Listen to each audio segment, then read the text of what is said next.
Welcome back to One Mic with Big Mike. Of course, I am Big Mike. Heard every Monday, Wednesday, and Friday live at 7 p.m. on Spreaker.com and the Spreaker app for all of your mobile devices, whether it be Apple, Android, or what's the other one? Windows device. You guys can check me out every Monday, Wednesday, and Friday live at 7. If you don't catch me live, you guys can also go to the Spreaker website. That's SPREAKER.com. And every show I've done since November has been logged and cataloged there for your listening pleasures or your torture, however you want to look at it.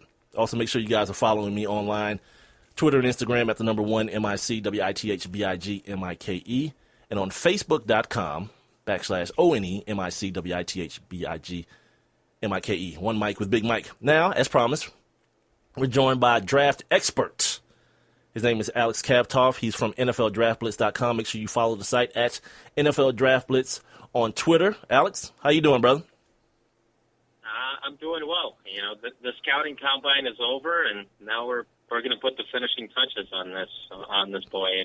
You know, it was definitely interesting. It's always interesting, but I think that the scouting combine has become, you know, more media driven, and it's gotten too big, Mike. Too big. You know, it seems really? like we're in what watching way? The scouting.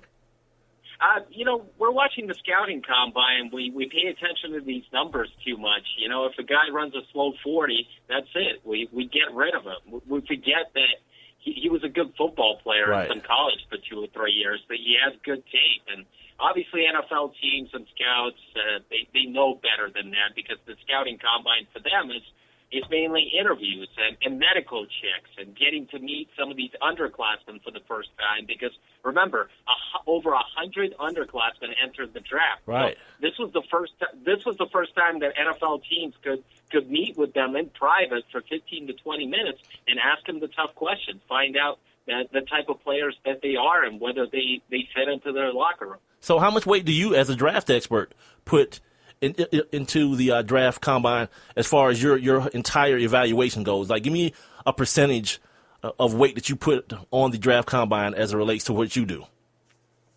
I would say 2%. Wow, that little. Yeah, I'll tell you what I do pay attention to. I pay attention to those agility drills. I pay attention to the 3-cone. Right. I pay attention to the 20-yard shuttle, because it gives you an indication how good of an athlete this guy is. Whether he can change directions really quickly, whether he's explosive. Start and stop. I think you see this stuff on tape, but sometimes it's misleading. And I think it's a good indication. Then you pay attention to like the Wonderlic test for quarterbacks. You pay attention for arm length with offensive linemen, whether this guy belongs at tackle or guard. What about hand size? Center. How do you feel about hand size? For quarterbacks, I'm not a big hand size guy. For quarterbacks, I got you. Look, there was a lot of, obviously, hoopla about Jared Goff and his hand size, 9 inches. You know, Tony Romo has 8 inches and 7/8, if I'm not mistaken. So there's some quarterbacks in the NFL that have small hands. Teddy Bridgewater, I think, is 9 inches and 1/8 or 1/4. I'm not a big hand size guy, all right?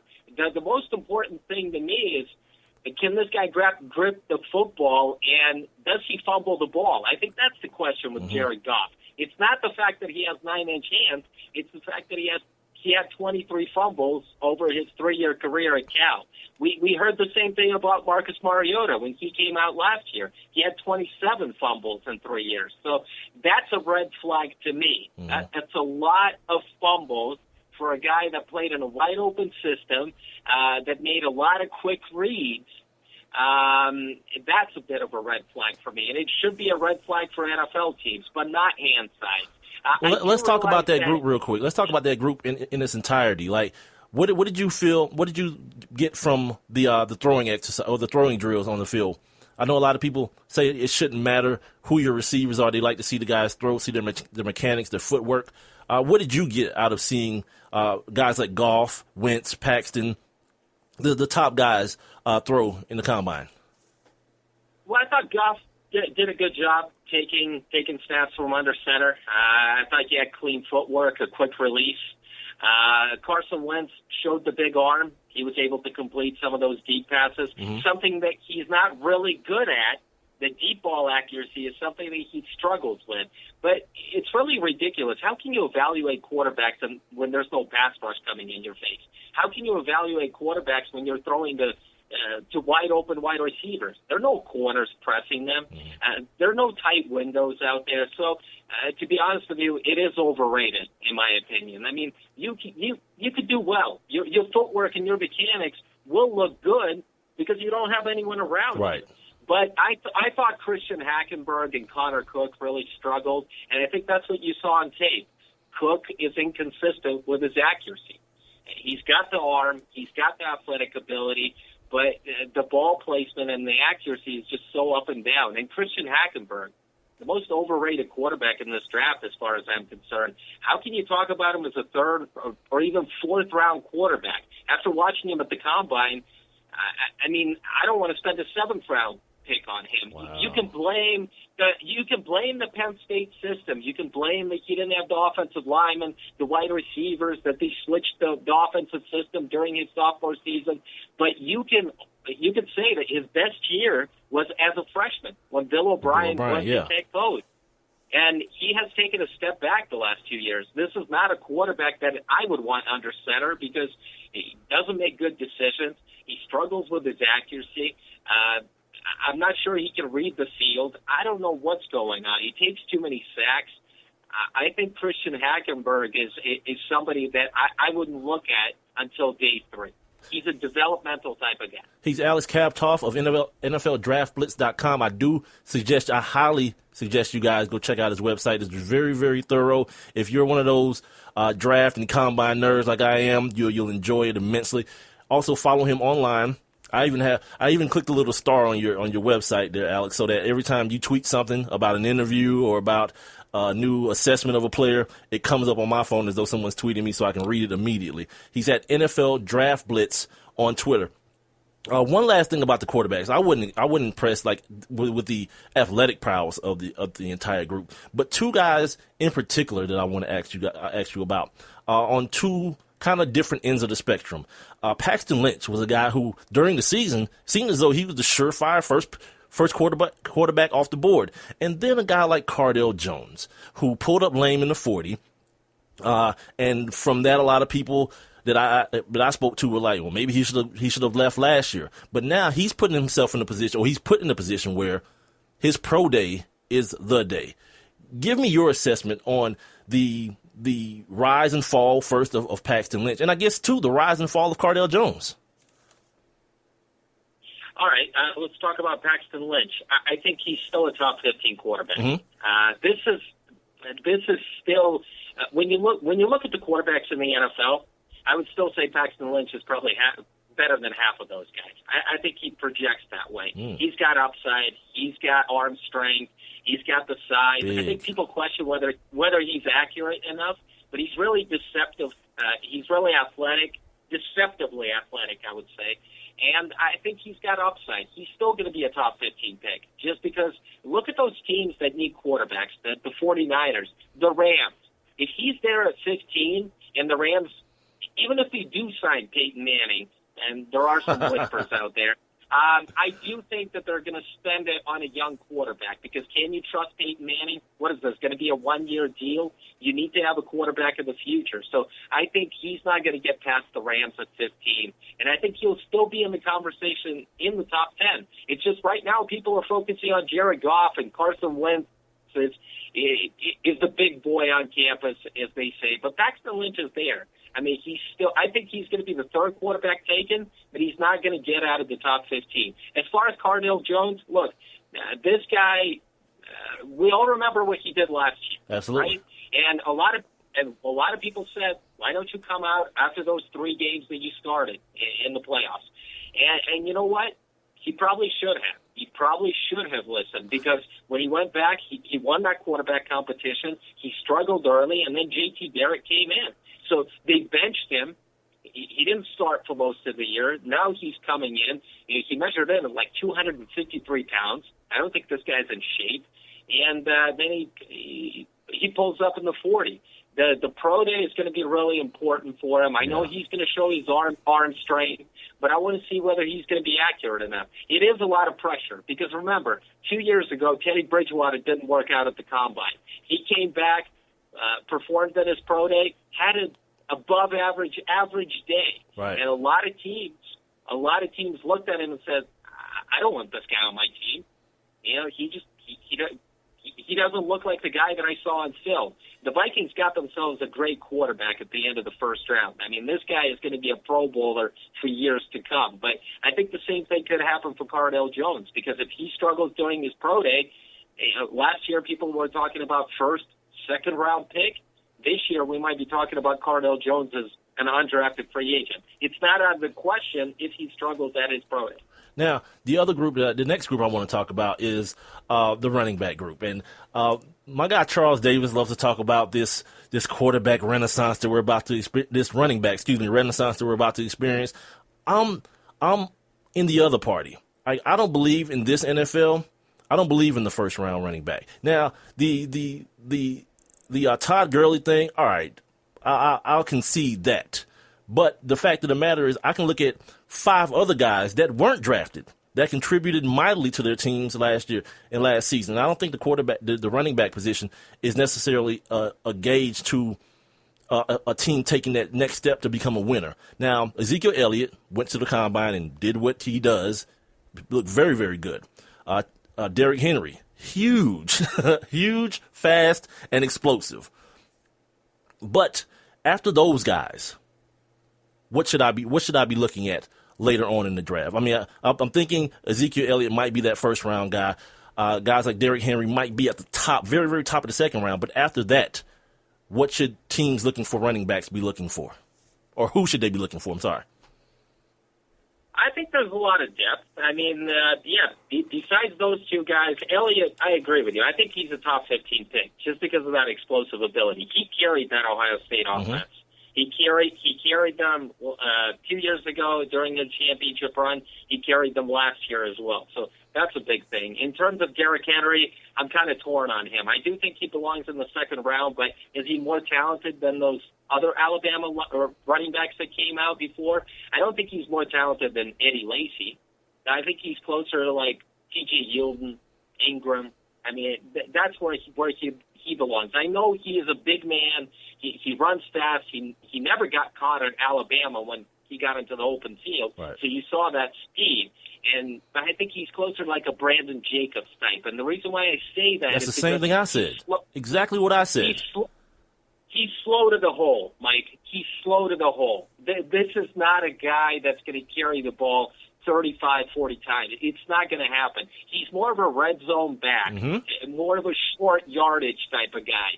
He's slow to that hole. He doesn't change directions really quickly. So if the hole doesn't open up and he tries to bounce it outside laterally, he gets tackled quite a bit. And I just think that's going to be his problem in the NFL. You got to give him wide open lanes. If he has it, he'll hit it and he'll run over people. That's where he's going to be successful. In terms of the other running backs, let's go through the list.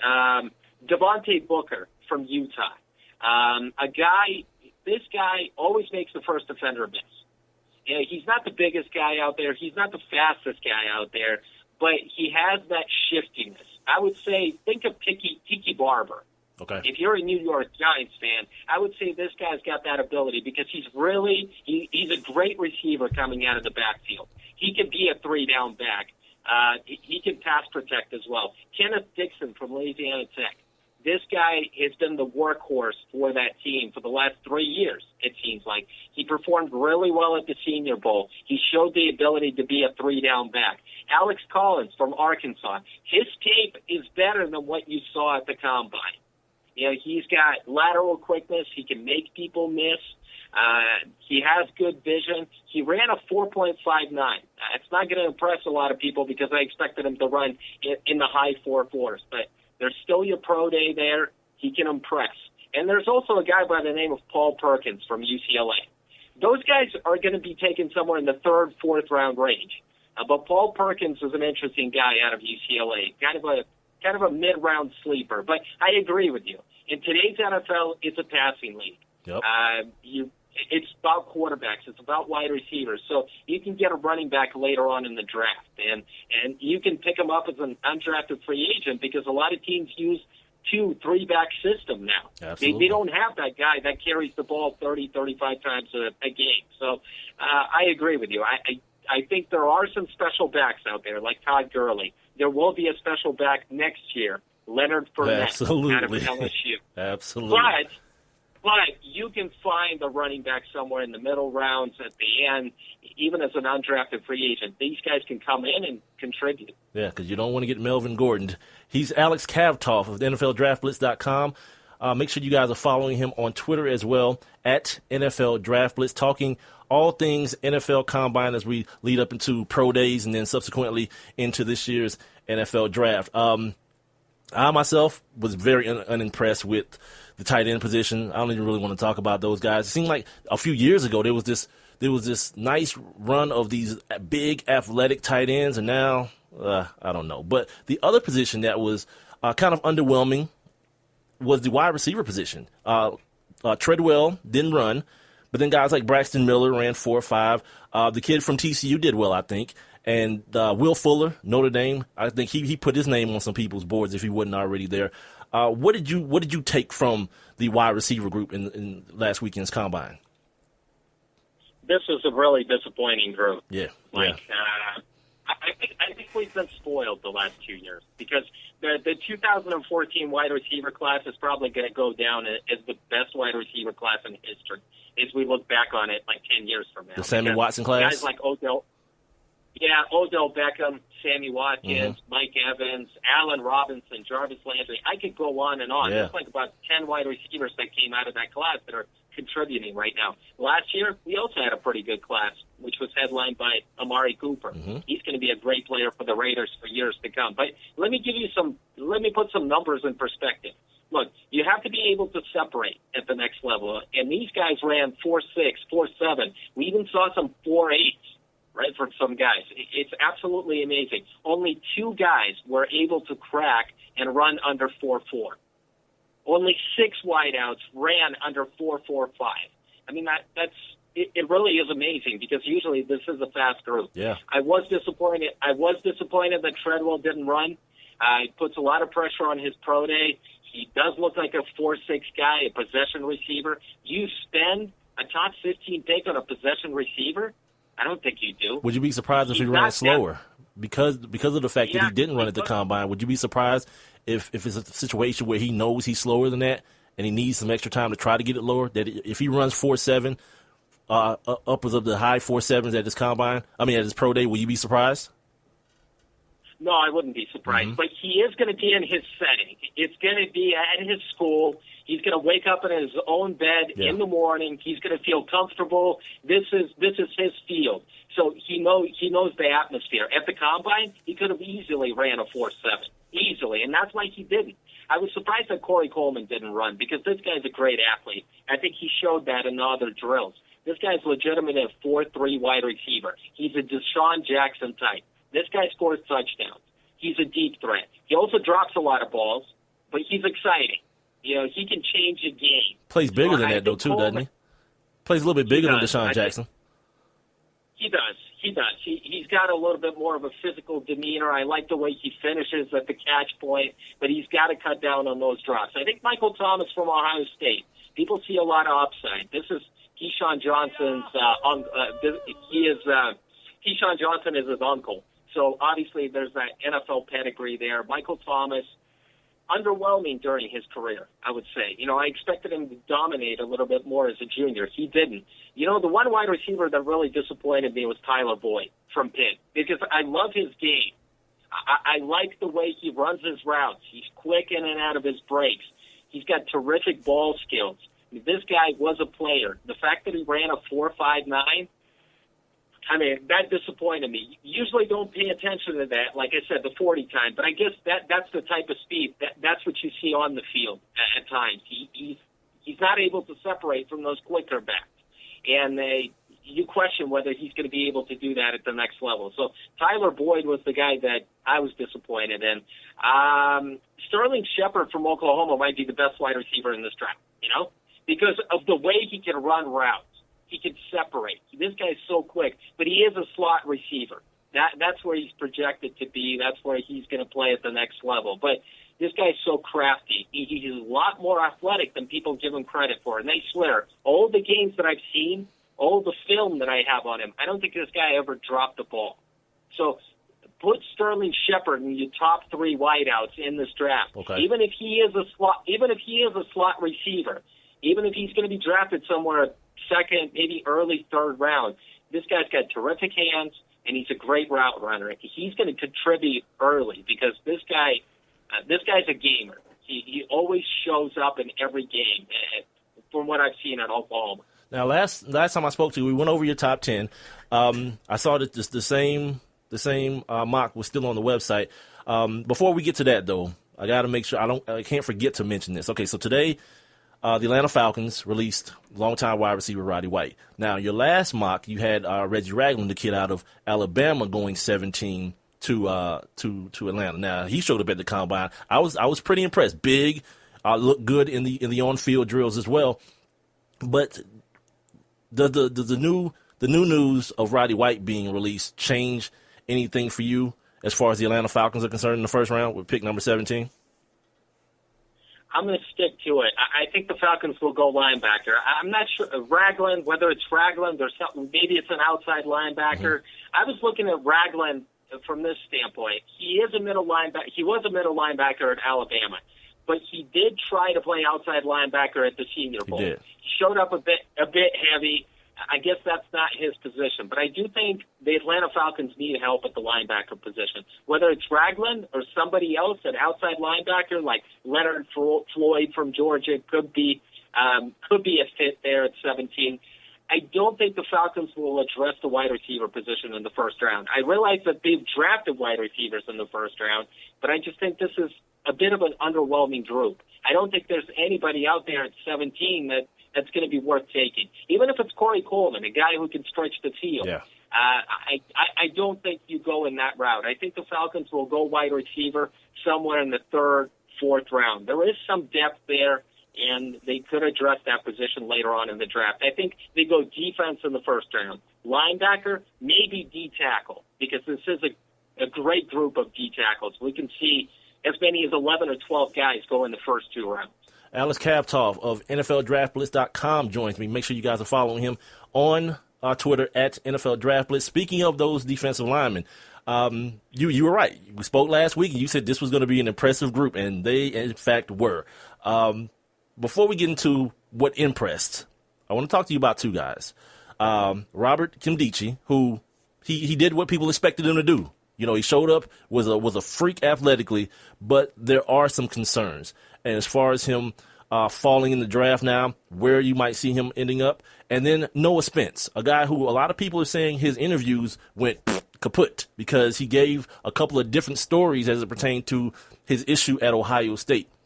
And then he didn't perform as people thought he would last weekend at the Combine. Give me your take on both of those guys before we get into the group as a whole. All right, let's start with Noah Spence. I mean, this guy's had a great Senior Bowl. I mean, he had a great season at Eastern Kentucky, decided to come out as a junior, had a great Senior Bowl. This guy won one-on-one matchups. He was so disruptive. I mean, I was there. He was a disruptive pass rusher, and nobody could contain him. And that's what he does. You can put him at outside linebacker regardless of his 4.8 time. You see that quick first step. You see his explosion. He has that. He could play 3-4 outside linebacker there. I was disappointed with the 4.8, but I was more disappointed with those whispers, like you said, that he didn't ace his interviews. The general managers and teams, they wanted to hear one thing, and they didn't get it. And now they have questions whether they can trust this guy. And that's why I say that Noah Spence doesn't belong in the first round, just because of his off-the-field issues. In my opinion, this is like a Justin Houston situation. First-round talent, top 10, top 15 pick, regardless, because this guy is dominant. He gets to the quarterback. He's like a Von Miller type. I'm not going to compare him to Von Miller, but I say that he can change a game. He can pick up a couple of sacks a game, force a fumble. He can make those game-breaking plays. but I think he's going to drop. Whether it's going to be somewhere on day 2, like Justin Houston did. Remember, when he came out of Georgia, he was also a top 10, top 15 pick. Dropped because of his off-the-field issues. So I think there are a couple of teams that are just wishing that Spence will be there somewhere in the second round because they would love to get their hands on him. As far as Robert Kondichi, I just don't trust him. Yeah. I don't trust him. No doubt. I'm sorry. No doubt. He was a big-time recruit coming out of high school, but he never lived up. He lived off his name. Yeah. The production just never matched his physical ability. Absolutely. And when a guy in interviews says that he's lazy, he was lazy, that he didn't give it his all on every play, is that what you want to hear? Is this the type of guy that you want to give millions to? Do you think he's going to get better? Do you think those millions are going to motivate him? You know what's going to motivate him? What's going to motivate him is if he slips out of the first round. That's going to be motivation for a guy like that. You think that'll happen? Still pick him. I think it's a possibility. If he continues to go down this road, it's a possibility because he's got off-the-field issues. He didn't do well in interviews. He threw his teammate under the bus. Oh, did he? My he goodness. Did. So, look, would I want this guy on my team? No. Could he become a Pro Bowl player? Absolutely. Absolutely. But I wouldn't want him on my team because I can't trust him. I don't see how he would fit on a team like the Patriots or the Packers. Those guys would take him off the board. He wouldn't even be there. Yeah. So would some team take a chance on him in the first round? I think they will. He's still going to be a top 20 pick because, teams will look past it. They're going to say, look, this guy's big, this guy's explosive, he can get to the quarterback, we can use him in a number of different ways. But, I don't want to hear a prospect say, I'm lazy. Right. I didn't give it my all in college. That's not something that you want to hear. So I was disappointed in his interviews. And finally, we got a couple more minutes here. Well, we got like another minute. So I want to ask you this before you get up out of here because I won't be able to leave my house if I don't. The WTF moment I had from the draft was Keith Marshall, kid from right here at the University of Georgia. And not because I didn't think he was a good athlete, but we hadn't seen a lot of him. He's been injured, and there was the Todd Gurley thing that happened, and then the Nick Chubb thing happened, and then all of a sudden 4-3 happens, and it's Keith Marshall. How do you project him at the next level? I think he's an undrafted free agent, but I think this guy could be a really, really good player. I had him as one of my sleepers heading into the combine, and you know what? He had an incredible combine. He's got, what is he, like 219 pounds, and he runs a 4.31, which was the fastest 40. He bench pressed 25 reps. This guy has got ability. I mean, when he sees a hole, he's got that home run type of speed, and he's got good vision. We didn't see enough of him, but I think you could put a positive spin on this, Mike, because this guy doesn't have a lot of tread on his tires. Absolutely. He's back from his injury. A guy by the name of Terrell Davis, who played at Georgia. Or did he ever play at Georgia? I don't think we know because he was also injured. But you know what? The Broncos took him in the 6th round, and we know the end of that story. So Keith Marshall is really an intriguing guy as a late-round running back or as an undrafted free agent because we talked about it. You could pick up a running back like that, and he could become your starting guy by week 5. So Marshall is somebody to keep an eye on. If he checks out medically, I would love to have this guy on my team, and I wouldn't have a problem picking him up somewhere in the 7th round. There it is. Alex, once again, I'm full, man. I got better. I got smarter. I'm more informed about the draft, and it's all because of you, and I appreciate you joining me today, sir. Thanks, Mike. Appreciate it.